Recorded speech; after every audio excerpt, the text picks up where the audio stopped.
Mr. Speaker, will you please call the House to order? The bill is passed. We'd like to get a budget that represents the interests of the people who are standing here with me now. To be part of the struggle to achieve a better society for all.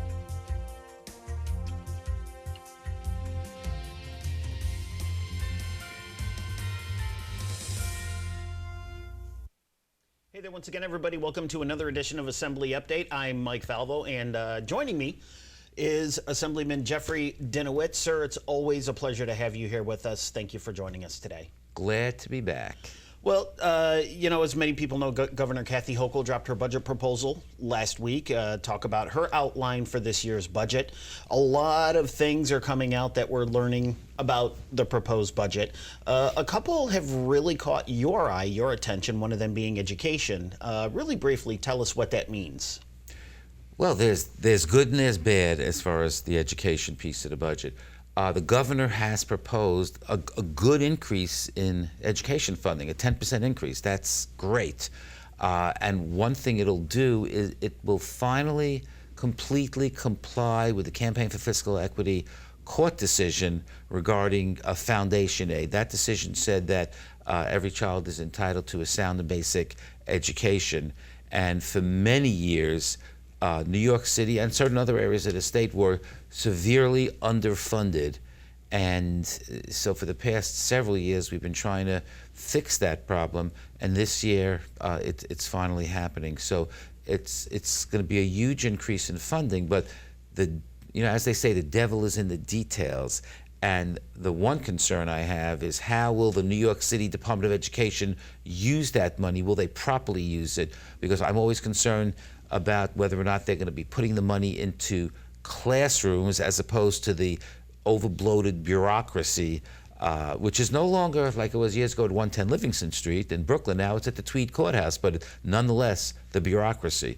The money needs to be spent where it needs to be spent to help the kids directly. And we have tremendous needs of every possible kind. And because we fell so far behind during the pandemic with all the disruptions and not going to school, it was horrible. And this was true around the country. Reading scores, math scores especially, we were set back probably a few decades. So the question is, how long will it take to make up for that, to really get back on our feet, so to speak?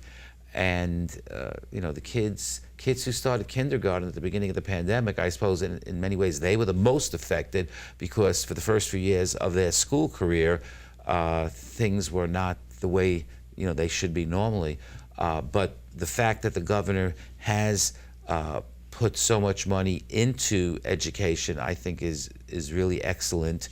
And I'm looking forward to seeing us pass a budget with those big increases.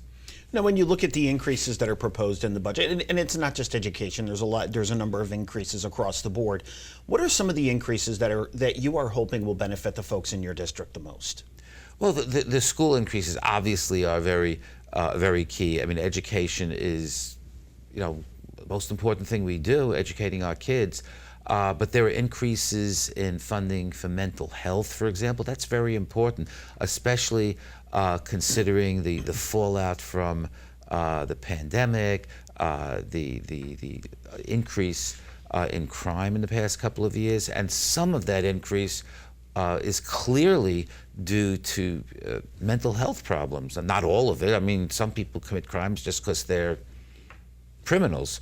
But, in some cases, a lot of it has to do with mental health, and providing people with the help they need, the services they need, is important in preventing crime, certainly. So that's an important area. But because she put into the budget so much money for education, that seems to stand out. But there's one negative in terms of her proposals for education, at least in my opinion.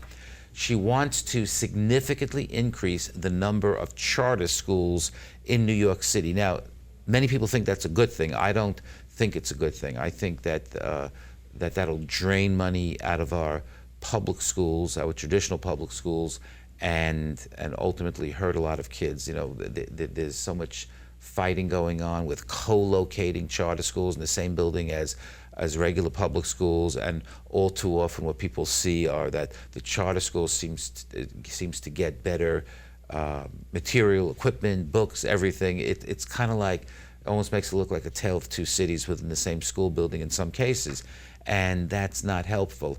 I know a lot of parents are supportive, a lot of them, of charter schools because they think that it provides better educational opportunities for their kids. And it's true, some of the charter schools are very good, some of them are not so good, so like any other groups of schools. But the way the law works, the law that we passed, I guess we passed it at the end of 1998, so it's been quite a while. There's a limit on how many charter schools there can be statewide, and within that limit, there's a limit on how many from New York City and how many from not New York City, from outside the city.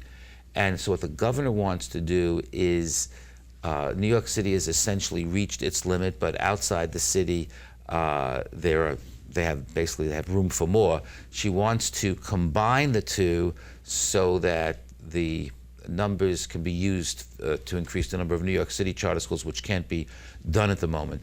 And another reason why I think it's problematic, I'll just give specific examples in our own neighborhood. And this is not to comment on how good the schools themselves are. A few years ago, maybe 10 at this point, an apartment building was built just behind my office, a block from my office on Collier Avenue. And the bottom couple of floors is a charter school. And I had a concern about that, and forget about what I thought of charter schools generally. My concern was, are the kids going to be from the area, so that they walk to school, or are they going to be traveling from who knows where they're going to bring in lots and lots of cars and buses into the neighborhood? And that's a concern that people who live there have, as you can imagine. And they said, oh, no, these are all going to be, neighborhood kids. Of course, I never believed them. And this is not a high school. This is for younger kids.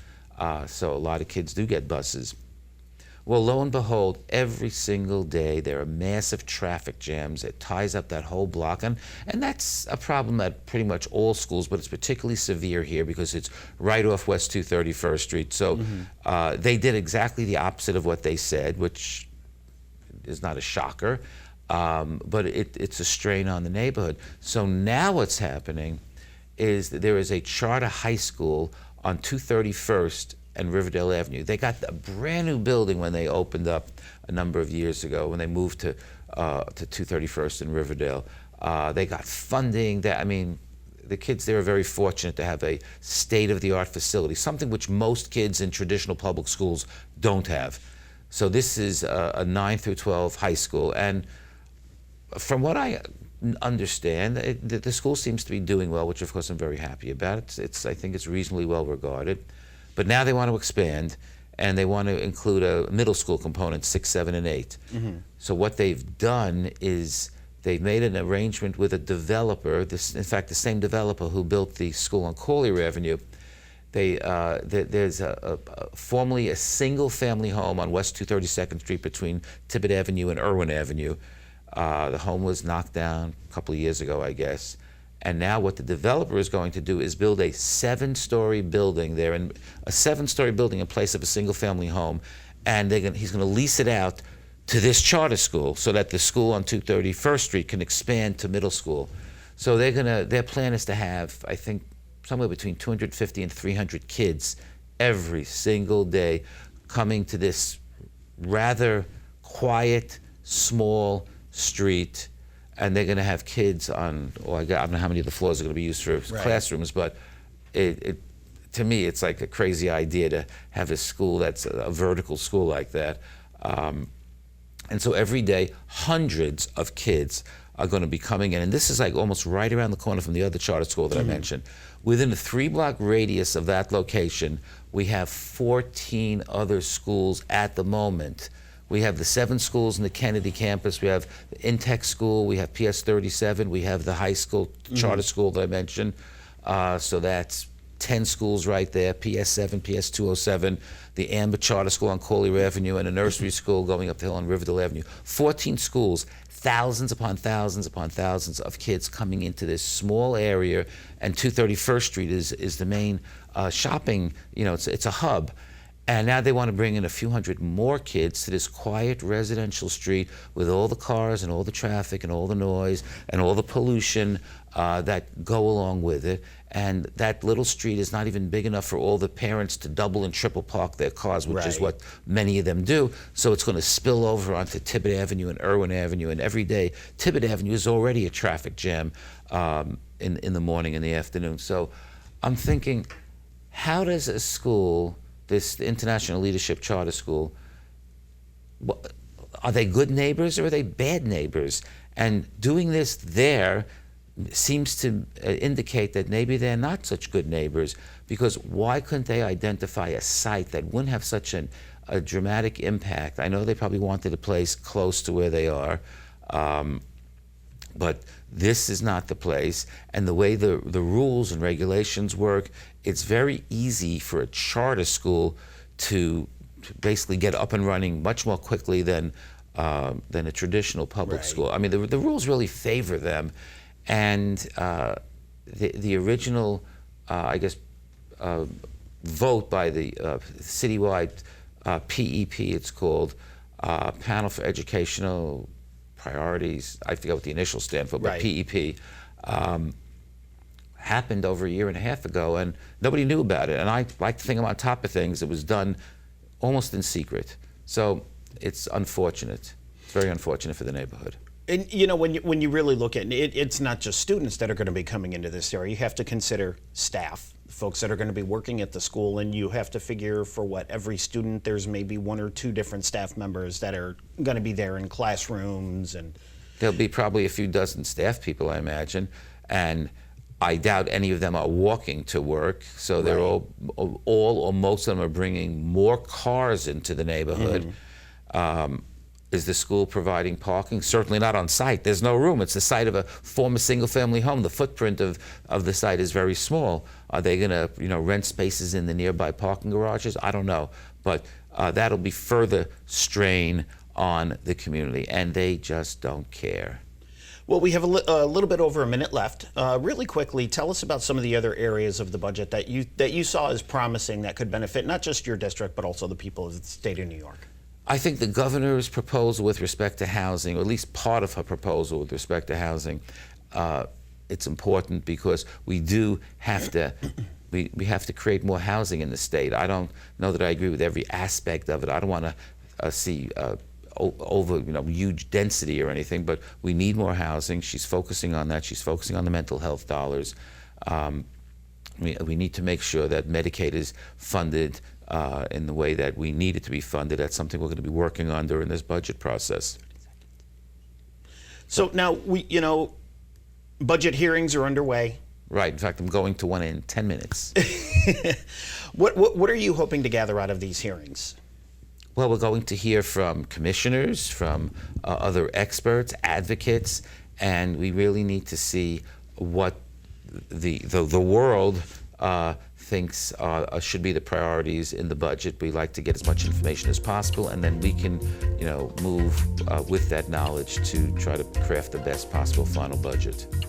Well, the clock is ticking. We are coming up to the budget season is just underway. I like to think it's the precursor to baseball season, because that's how you know the weather's getting warmer, is when we start talking about the budget. Pitches and catches any day now. Thank you very much. For those of you keeping score at home, this man has the details. Assemblymember Jeffrey Dinowitz, always a pleasure to have you here with us. My name is Mike Falvo. Thanks for joining us.